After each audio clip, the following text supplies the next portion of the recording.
Welcome back. Time for some finishing touches for our little teleporter thing that we've created. So let's make it so that when we attach the battery, it looks like it powers on. I think it looks cool. So what we need to do for that is find the material for this. So let's go to our fab folder and Sci-Fi mobile teleporter. There it is. And it has a material. It's called teleporter. I don't like that name. I'm going to rename it. So let's rename that to m_teleporter. And then I'm going to put another underscore at the end. And I'm going to call this one EM. That means it has the emissive. I'm then going to duplicate it. And then at the end of this one, I'm going to call this one no emissive. And then let's open this one up. And if we look at the bottom, you can see this is where the emissive is. You've got emissive there and emissive there. We want this one to not have that. So here where it says emissive strength, we're going to make that 0 and press enter. And you'll see that now it looks like it's powered down. Very good. So let's save that. And now we should be able to make it look like this powers on. So let's go to our teleporter. We're going to go to the teleporter mesh over here. And now its default one is to have the emissive. But let's change that to no emissive. So by default, you can see that in the viewport, the little lights have gone off. Brilliant. Let's now go back to the event graph.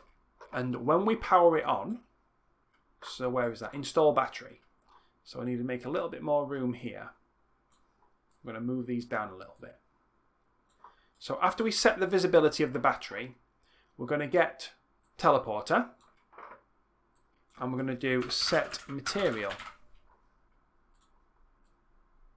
And we'll just pop that in here. And then the material that we can set is called teleporter emissive. And that will kind of bring those lights back on.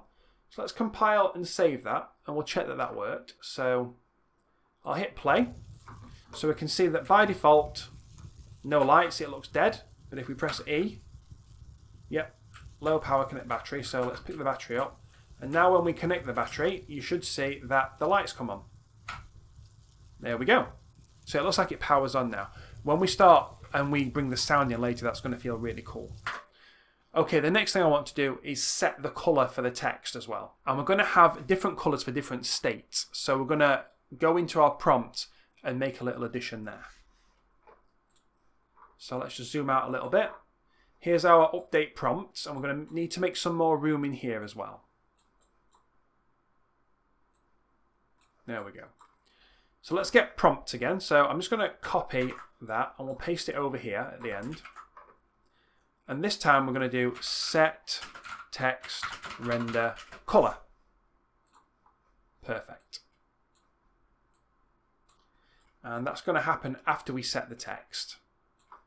And then the value could be white or red, but we need to select it based on the state. So we're going to create a select like we did earlier.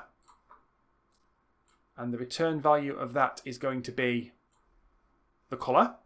And then we need to get a reference to our state. So let's get that and we'll plug it in. That'll give us our 3 options again. And then out of our ready to teleport option here, I'm going to do make colour.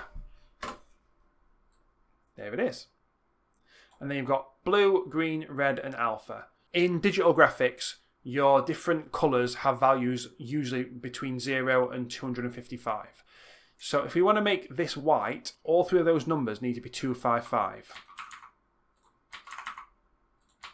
Like that.